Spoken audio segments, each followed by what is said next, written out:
नमस्कार। एक बार फिर आप सभी का स्वागत है हमारी ऑनलाइन क्लास में। पिछली क्लास में मैंने डाइजेस्टिव सिस्टम स्टार्ट किया था। डाइजेस्टिव सिस्टम में आज आपको पढ़ना है एलिमेंट्री कैनाल के बारे में। मैंने आपको बताया था कि जो ह्यूमन डाइजेस्टिव सिस्टम है, एक बार देख लीजिए। वैसे इसका चार्ट आपके सामने हमने रख दिया था और उस चार्ट को आप लोग देख लेंगे। जो हमारा डाइजेस्टिव सिस्टम है ये दो कंपोनेंट से मिलकर बना होता है। पहला है एलिमेंट्री कैनाल, एलिमेंट्री कैनाल, और दूसरा है डाइजेस्टिव ग्लैंड।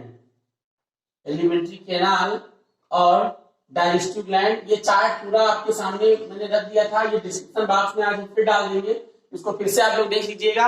इसमें एलिमेंट्री कैनाल के कितने पार्ट होते हैं, डाइजेस्टिव ग्लैंड के कितने पार्ट होते हैं, ये सब उसमें लिखा हुआ है। उस चार्ट के द्वारा आप तैयार करेंगे तो आपका जल्दी तैयार हो जाएगा। तो अब हम फिर से इस चार्ट को नहीं बनाते हैं और हम स्टार्ट कर देते हैं एलिमेंट्री कैनाल का। जो सबसे पहला पार्ट है बक्कल कैविटी। एलिमेंट्री कैनाल का पहला पार्ट कौन सा है? Buccal cavity. क्योंकि एलिमेंट्री कैनाल क्या है? ये बक्कल कैविटी से एनस तक के पार्ट को हम एलिमेंट्री कैनाल कहते हैं। तो मुख गुहा, हिंदी में इसे क्या कहते हैं? मुख गुहा। तो बक्कल कैविटी का जो सबसे पहला पार्ट है वो है बक्कल कैविटी में। पहले ध्यान दीजिएगा आप सभी लोग, बक्कल कैविटी में हमको सबसे पहले पढ़ना है तालू के बारे में। पहले तालू क्या है? जो मुख गुहा की छत है, रूफ है, उसे हम क्या कहते हैं? पैलेट कहते हैं। आप लोग जानते हैं तालू, हिंदी में इसे क्या कहा जाता है? तालू। अब ये दो प्रकार का होता है। ये जो पैलेट है ये दो प्रकार का होता है, एक आगे की तरफ होता है और एक पीछे की तरफ। ठीक है, तो या इसको हम कहते हैं, एक होता है एक बोनी और हार्ड पैलेट। बोनी और हार्ड पैलेट, एक पैलेट बोनी होता है और हार्ड होता है, हड्डियों का बना होता है। जो ध्यान दीजिएगा, जिस बोन से बना होता है उसका नाम है पैलेटाइन। पैलेटाइन और मैग्जिला, पैलेटाइन और मैग्जिला बोन से बना होता है। तो जो अपर पार्ट होता है इसका, अगला पार्ट होता है ये बोनी और हार्ड होता है, और जो पिछला भाग होता है ये सॉफ्ट होता है। क्या होता है? Soft muscular. तो जो ये सॉफ्ट मस्कुलर पार्ट है, इसी से एक स्ट्रक्चर निकलता है पीछे की तरफ जिसको हम यूबुला कहते हैं। यूबुला, ठीक है। सॉरी, एक मिनट रुक जाइए।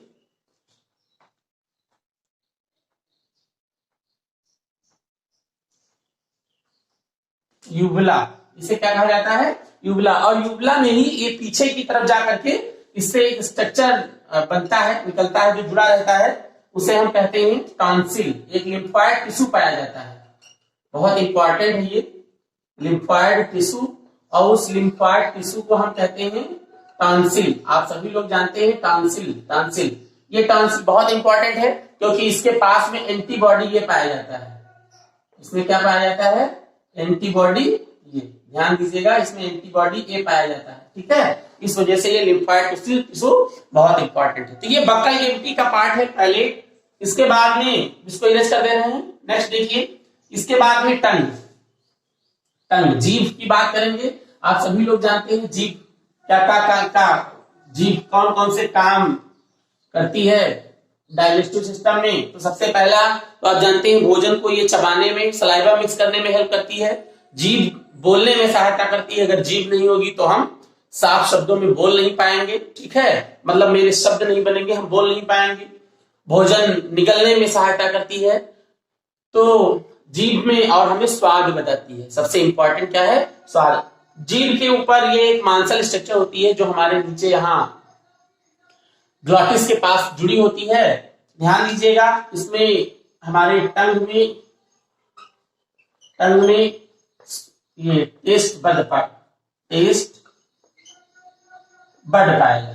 ठीक है, इनको हिंदी में कहते हैं स्वाद कलिकाएं। ठीक है, ये स्वाद कलिकाएं पाई जाती हैं। इसलिए जीभ का जो अगला भाग है उसे मीठे का, जो पीछे का भाग है उसे तीखे का, और अगल बगल से खट्टे का, और आगे के किनारे थोड़े भाग से नमकीन के स्वाद का अनुभव हमें होता है। तो ये जीभ है इसके बारे में। ठीक है, अब हमको जो सबसे इंपॉर्टेंट टॉपिक हमारा है वो है टीथ।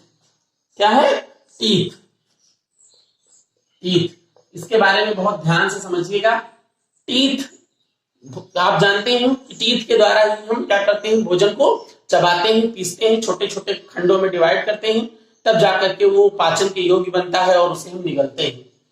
तो टीथ की हम अगर बात करें तो स्ट्रक्चर के बेस पे सबसे पहले हम देखेंगे। अगर संरचना के आधार पर देखा जाए तो हमारे जो दांत हैं वो 4 प्रकार के होते हैं। वैसे टीथ का क्लासिफिकेशन बहुत बड़ा है, लेकिन हम अपने सिलेबस के आधार पर चलेंगे। तो टीथ में इंसीजर, केनाइन, प्रीमोलर और मोलर। कितने प्रकार के होते हैं? 4। इंसीजर, केनाइन, प्रीमोलर और मोलर। ठीक है, इंसीजर, केनाइन, प्रीमोलर और मोलर ये होते हैं। इनका काम क्या है? ये भोजन को काटते हैं। इनका काम क्या है? भोजन को काटना। एक एक ध्यान से समझ लीजिए आप लोग, भोजन को काटना। इसका क्या काम है? भोजन को, जो मांसाहारी लोग होते हैं उनमें केनाइन बहुत विकसित होते हैं, शाकाहारियों में लगभग एब्सेंट होते हैं, और होते हैं तो रिड्यूस्ड होते हैं, बहुत ज्यादा डेवलप नहीं होते। भोजन को फाड़ना, ये भोजन को फाड़ते हैं, चीरने फाड़ने का काम करते हैं। प्रीमोलर क्या करते हैं? भोजन को चबाना। इनका काम क्या है? भोजन को चबाना। ठीक है। मोलर का देख लीजिए, ये भोजन को छोटे छोटे खंडों में पीसते हैं। भोजन को पीसना, अभी इसके बारे में आगे और डिस्कस करेंगे। तो ये इसके काम है। अब टीथ के लिए एक सेंटेंस है, ये 10th क्लास में तो इंपॉर्टेंट है ही है। इंटरमीडिएट फर्स्ट ईयर में एनसीईआरटी में 2-3 टर्म लिखे हुए हैं। उन टर्म का मतलब आप लोग समझ लीजिए। लिखा है कि जो हमारे दांत हैं ह्यूमन बीइंग के, वो थीकोडॉन्ट है। क्या है? थीकोडॉन्ट। ठीक। दूसरा वर्ड है हेट्रोडॉन्ट, और तीसरा वर्ड है डाइफाइडॉन्ट। क्या लिखा हुआ है? डाइफाइडॉन्ट। ये तीनों जो टर्म है ये अलग अलग क्लासिफिकेशन से लिए गए हैं।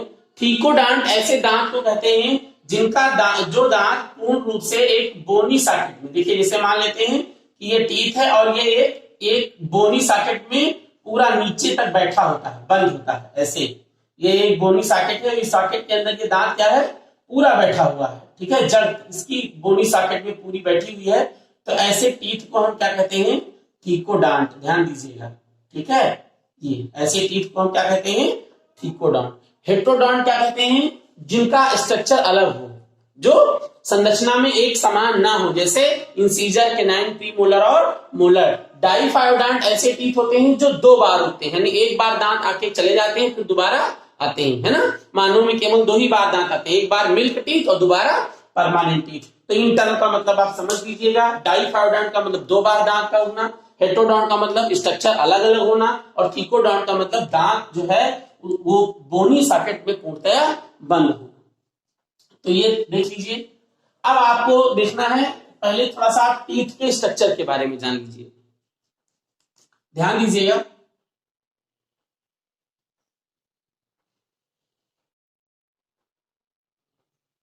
ये इस टीथ हमारा जो है ये इस तरीके के एक बोनी सॉकेट में बंद होता है। ऐसे ये हड्डियों का बना सॉकेट होता है। ऐसे इसे हम कहते हैं बोनी सॉकेट। ठीक। अब इसी के अंदर हमारा टीथ बंद रहता है, इसी के अंदर लगा रहता है।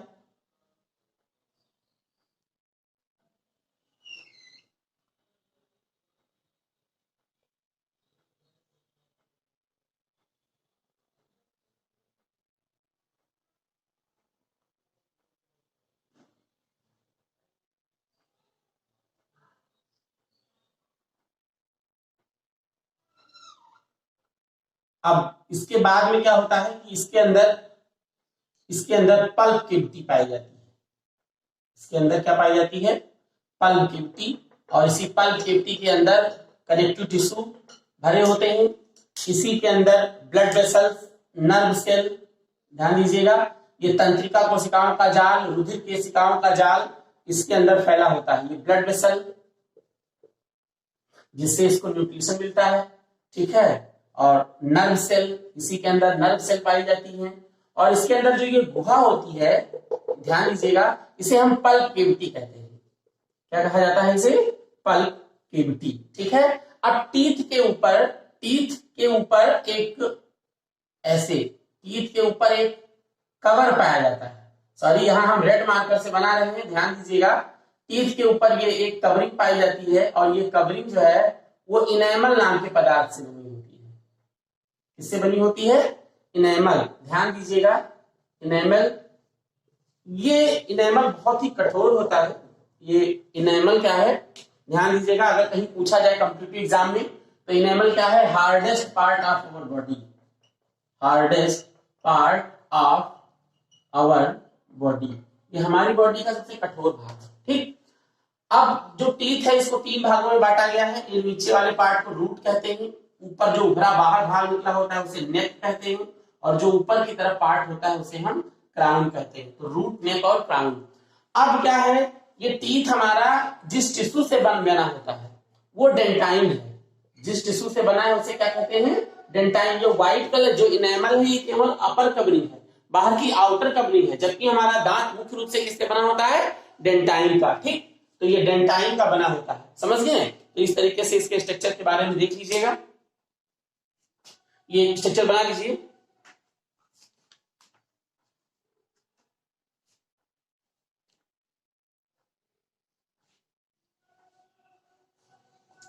अब हमको देखना है डेंटल फार्मूला, ये बहुत पूछा जाता है एग्जाम में, ध्यान से देखिएगा। तो डेंटल फार्मूला, चूंकि टीथ हमारे 2 प्रकार के होते हैं ओरिजिन के बेस पर, एक होते हैं परमानेंट टीथ और दूसरे होते हैं, पहले परमानेंट टीथ। जो परमानेंट टीथ है इनका फार्मूला अलग होगा, तो ध्यान से देखिएगा, IC, PM और M।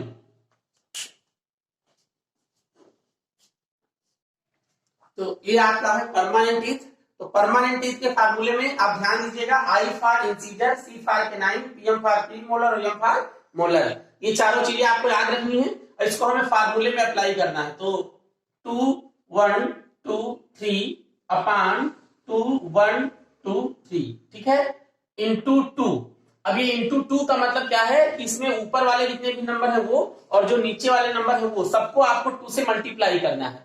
ठीक है, कैसे ध्यान देंगे, इसके ऊपर लिखेंगे IC, PM और M। ठीक है, I फॉर आपको पता है incisor, C for canine, PM for premolar, M for molar. अब हम देखेंगे, अब ये जो आपको लाइन दिख रही है, तो ये लाइन के जो नीचे है इसको हम कहते हैं लोअर जा, इसको क्या कहते हैं? लोअर जा। और जो लाइन के ऊपर है उसको हम कहते हैं अपर जा। तो लाइन के नीचे लोअर जा और लाइन के ऊपर अपर जा।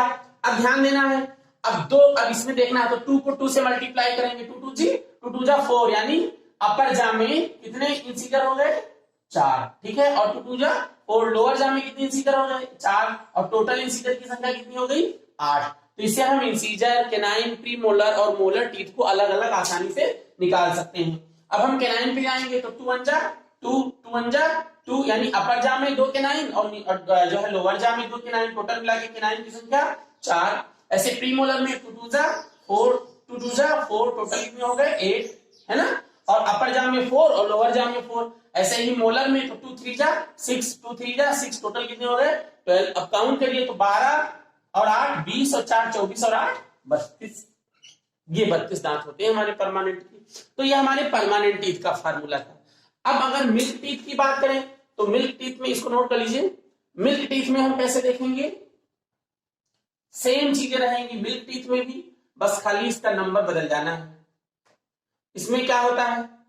2 1 0 2 अपान 2 1 0 2, है ना, ऐसे इसको भी मल्टीप्लाई कर लेंगे, तो 2 2 जा 4, 2 2 जा 4, कितने हो जाएंगे? 8, 2 1 जा 2, 2 ये 2 1 जा 2, टोटल कितने हो जाएंगे? 4, और PM क्या हो जाएंगे? 0, फिर 2 2 जा 4, 2 2 जा 4, ये हो जाएगा, तो 8 4 12 और 8 20। तो जनरली जो मिल्क टीथ है उनकी संख्या कितनी होती है?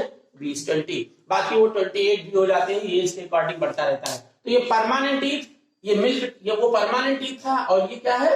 मिल्क टीथ का फार्मूला है। तो ये आप लोग याद कर लीजिएगा, इसको लिख लीजिए। आज के लिए इतना ही, नेक्स्ट क्लास में डिस्कस करेंगे कि हमारे फेरिंग्स का क्या काम है, इसोफेगस, इंटेस्टाइन के बाद में डाइजेस्टिव ग्लैंड। तब तक के लिए जिन स्टूडेंट्स ने अभी तक चैनल को सब्सक्राइब नहीं किया है वो सब्सक्राइब कर लें, ताकि आप तक वीडियो पहुंचता रहे। धन्यवाद।